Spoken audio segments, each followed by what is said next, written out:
This week, I was working through an article with a student, and there were a lot of fantastic words in the article that I thought would be very helpful and gave me the idea to go through this article together today in this video.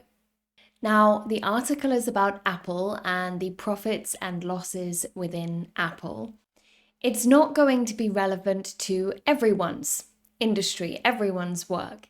But just like my student who does not work in sales or tech or for Apple, I thought these words would be very helpful when she's trying to improve to that more advanced level of English. The student I was working with actually works in HR. So although they won't use these words themselves, they might come across them in their daily conversation or daily readings at work. That is exactly why I've chosen this article today. It has a lot of fantastic advanced level vocabulary that can be relevant in all aspects, all industries, all areas of your work. It's also important to have a lot of vocabulary in your passive vocabulary. You don't have to use it all the time, but knowing it, understanding it, remembering the meaning will definitely help you moving forwards in the future because you won't be stuck when you come across this word or somebody else uses this word. You will know what it means. Often when we learn a language, we get to a level of understanding and we can't progress. And how do we progress? Well, we do that by challenging ourselves, by looking at articles and resources and exercises that are a bit more difficult than what we are currently looking at, or are in a completely different topic, a completely different area to the area we work in. So today I want to go through it with you. And there are a few ways you can use this video and the article to really improve your English. The first is read the article first. I will leave it in the comments. So read the article first and come back to this video to check your understanding. You can write down any words you didn't know, try and make an understanding of it yourself, and then come back and check if you really understood. The second is to watch this video and then read the article after to make sure you understand it after I've explained all these words to you. And the third way is, of course, having the article open on the screen and the video open on the screen. This way, you can read through the article at the same time that I'm going through it, and you have an understanding of the words, what they mean, and what I'm talking about. It's completely up to you and how you learn. How you learn is very specific to you, and we are all at different stages in our learning journey. So choose whatever suits you. And if you are completely new here, you've never seen me before, hi, my name is Catherine. I'm a business English teacher, and I work with intermediate to advanced level students. I highly recommend subscribing because all of my videos are focused on English for the workplace, English for professional situations.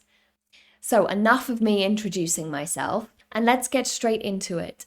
The article is Apple's quarterly iPhone sales fall once more. Now, as you can see in the article, we have some vocabulary in the beginning. I'm going to go through those with you, and then we will read them again within the article, so you'll understand them more in context. But quickly, let's run through the vocabulary. The first word is slump. Now, the verb to slump, or to describe something as being slumped, is how you sit in a chair. You're not sitting up nicely like this, but you're slumped. You're not really paying attention. You're kind of not interested in being there. But the way we are using this in terms of finance, in terms of figures, data, numbers, a slump refers to a major fall in price, value, or amount. So think of stocks, a chart showing stocks, and they go up and down. When they are down, we can describe this as a slump. The next word, again related to figures, numbers, downturn. downturn. And this again refers to a decline, a lowering in value, amount, or price. Stem. Now, the literal meaning of stem, the physical object of stem, is the green part of a plant that holds the flower up. It holds it open. It holds it strong, healthy.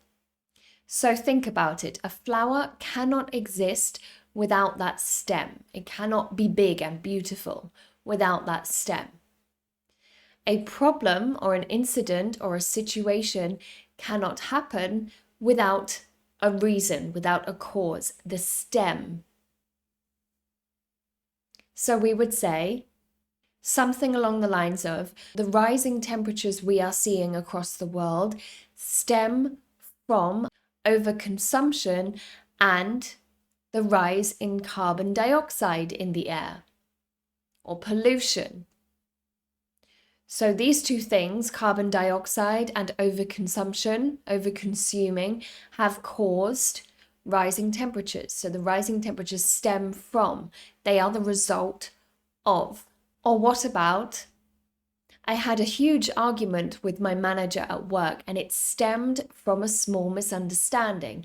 It was the result of a small misunderstanding, or a small misunderstanding caused a big argument. Edge. Now, I think, of course, you know the word edge to mean the kind of boundary of something, the edge of a cliff, the edge of a table. Be careful not to walk too close to the edge. But when we are using it as a singular noun, we are saying that somebody has an advantage or something has an advantage in some way. We are not saying someone is better than or something is better than someone else, but they either have more knowledge, more experience, maybe more funding, more resources that give them this advantage over somebody else, something else.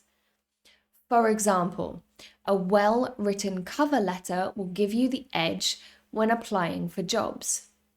So if everyone applying for a job has to write a cover letter, but your cover letter is very well written, you've put a lot of time and effort into this cover letter. You went to a class, you attended a session that taught you how to write a good cover letter.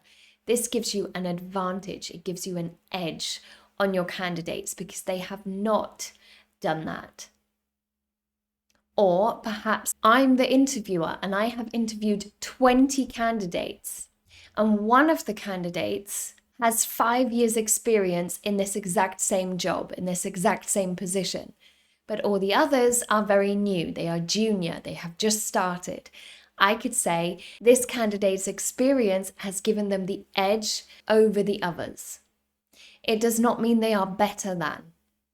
It just means they have an advantage because they already have the experience. And the last two words, I believe you know these already, to showcase, to show or display, and transformative. Transform, to be transformative, it changes something. So then let's get into the article. I'm going to read it for you and I'm going to stop when I see a word I want to explain to you. Feel free to read along. And you can also use this as 1, a listening exercise, and 2, a pronunciation exercise. If you do shadowing, you can use this as a form of shadowing. Apple has announced its steepest quarterly decline in iPhone sales, deepening a slump that's increasing the pressure on the company to improve its products with more artificial intelligence, AI. So there's that word slump, and deepening a slump. So think of your up and downs on a graph, on a chart. If we deepen the slump, we worsen, we make the decline even stronger, even lower, even deeper. The decline is decreasing even more. So this is a very negative thing that's happening right now to Apple. The 10% drop in year-over-year iPhone sales for the January to March period is the latest sign of weakness in a product that generates most of Apple's revenue. Generates is a good word and generates most of Apple's revenue. Probably you can figure this one out, but what it's saying is that the iPhone creates the most amount of money for Apple. It's not MacBooks, it's not AirPods. I should really be sponsored by Apple for this video, but unfortunately I'm not. But iPhones are their top sales. It marked the biggest drop in iPhone sales since the July to September period in 2020, when production problems caused by factories closing during the pandemic resulted in a delayed release of that year's model. Now, I think this paragraph is quite self-explanatory. It's the biggest drop, it's the lowest decline that they have seen. Resulted in is perhaps maybe a phrasal verb you haven't come across before, and it's a very professional way of saying caused. Resulted in, this caused this resulted in this. The current iPhone downturn was the main reason Apple's revenue for the latest quarter decreased 4% from last year to $90.8 billion US. It marked the fifth consecutive quarter that Apple's revenue dipped from the previous year. There's quite a few nice words in here that I want you to focus on. So we have downturn. Now, downturn was in the vocabulary. It means a decline in profits, a decline in numbers, figures, whatever those figures or numbers might be. Consecutive, fifth consecutive quarter. Now, consecutive is in a row. So, for example, sales with her as the CEO hit their all-time high for the fifth consecutive year. This is a positive. The fifth year in a row of her being CEO, sales were fantastic. Or, as you can see in the article, the fifth consecutive quarter where sales were down. This would be a negative. And the word dipped. Now, this is a nice word because we can use it in a casual way to mean putting something in something. So, for example, if you like to eat chips, French fries, and you like to eat them with tomato sauce, ketchup, chili sauce, mayonnaise, spicy sauce, whatever it is you like to put on those chips. When you take the chip and you put it in the sauce, we call this dipping. We dip the chip in the sauce. Or dip the French fry in the sauce if you are American. If I go swimming, but it's just a quick, I'm not swimming for an hour, I'm not going up and down the pool, I'm just putting my body in the water to cool down and then getting out. We call this a dip. I'm going for a quick dip in the pool, putting my body in, getting back out to freshen up, to feel cooler, to feel refreshed. When we talk about a dip in sales, it's the same action. It's this moving down action into something. But the problem is it's a negative when we talk about sales and profits because it's a decrease in sales or profits, a dip in sales. But both Apple's revenue and earnings per share came in slightly above analysts' projections, according to FactSet Research. Apple also predicted its revenue for the April to June quarter will rise modestly from a year ago. Now, analyst, somebody that looks at figures and numbers and analyzes those figures and numbers, their official title, their job name, their position is an analyst. They can be a data analyst, market analyst, trends analyst. This is the name of their job, an analyst. And modestly will rise modestly. Now, if somebody is modest, it means they don't show too much of themselves, either physically or emotionally. So they don't show a lot of their body, or emotionally, they don't share a lot of what they do. They don't talk about their successes. They don't talk about how much money they have. They are a very modest person. They keep themselves to themselves. So when you see here, it will rise modestly, it means kind of slowly, not over the top, not too exaggerated, not dramatically, but slowly, modestly. Part of the iPhone deterioration during the first 3 months of the year stemmed from a big boost in sales during the same period last year, when Apple said it was filling demand caused by pandemic-driven shipment delays. There are three words here I want to look at. The first is deterioration. That's a really fun word to say, but perhaps it takes a while to get the pronunciation correct. So if something deteriorates, it is losing value. A house can deteriorate. A friendship can deteriorate. Of course, money, stocks, products can deteriorate. When we talk about deterioration, it means its original value doesn't hold tight. It loses its value. Something that used to be $100 is now only $70. It has deteriorated in value. Stemmed, there's that word. So I told you it means was caused by or is the result of. That seems kind of contradictory, doesn't it? How can a lack of sales cause a boost in sales? Well, think of it this way. During the pandemic, they couldn't create as many iPhones as they wanted to, as they needed to. So people had to pre-order them. So the beginning of the year, all the people that pre-ordered a phone got their phone, bought their phone. So the year started off with this huge amount of sales that was unnatural for that time of year. So this big rise in sales wasn't because Apple sold a lot of phones. It was because the year before they didn't sell as many because of the pandemic. And boost, a big boost in sales. Boost can be used in a lot of different ways, but it means a big push. So either physically, like a child might say to their parent, can you give me a boost? Meaning, can you push me or lift me up onto something because I'm too small, I can't do it.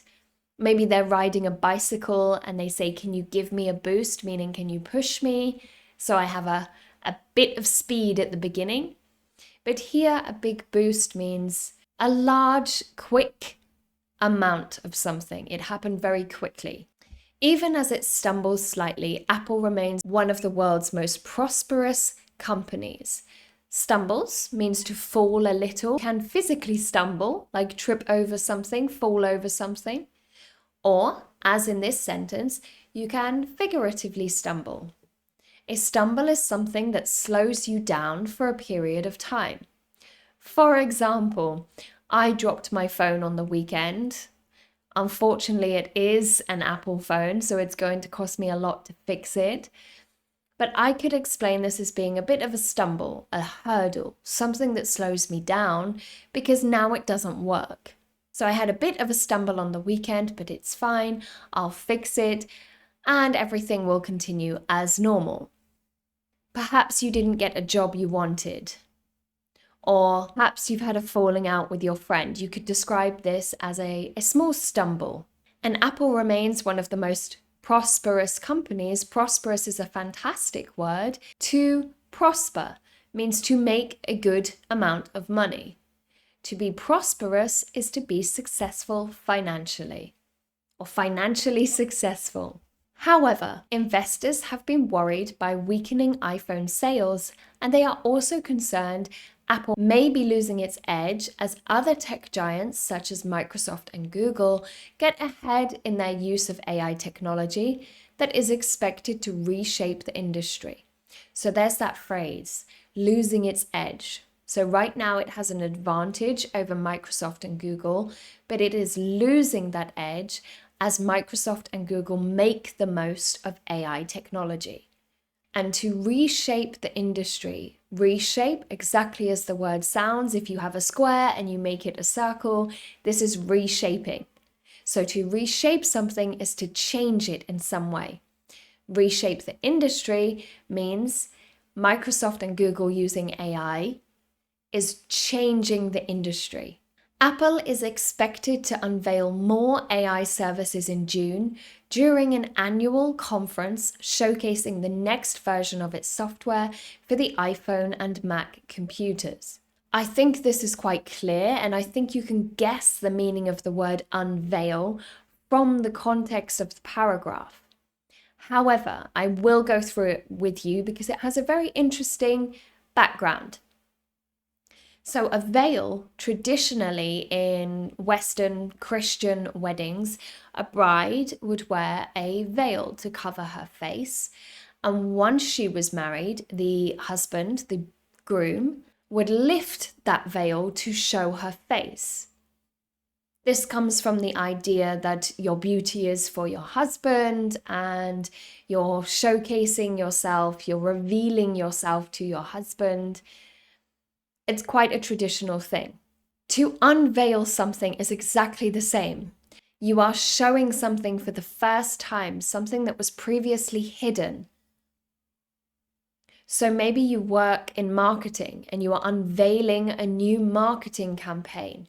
This would mean something that was previously hidden, secret, and now you are revealing it to your customers, to the world, to the market. Maybe you create products, you're a product designer, an inventor, you work in coding. Unveiling a new product would be revealing, showcasing, showing. You've been working on it for 6 months, it's been hidden.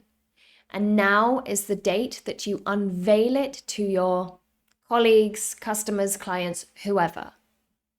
It's this moment where something that has been previously quiet, previously secret, comes out and is shown. So it's a lovely word to use when talking about new technology, new products, new ideas. We believe in the transformative power and promise of AI, and we believe we have advantages that will differentiate us in this new era. Apple CEO Tim Cook assured analysts. So that's a quote from Tim Cook to complete the article. Transformative, as I said, changes something in some way. You wouldn't describe something negative as transforming the market or transforming the industry. It's something positive that changes it. Differentiates us. This is quite a difficult thing to say. Differentiates or differentiate. It just means makes us different from the competitors, makes us stand out from the competition. What differentiates you from your colleagues?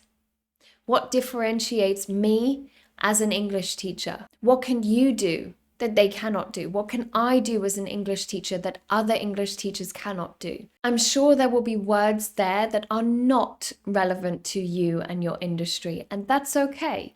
Write them down, acknowledge them, but don't put pressure on yourself to remember them.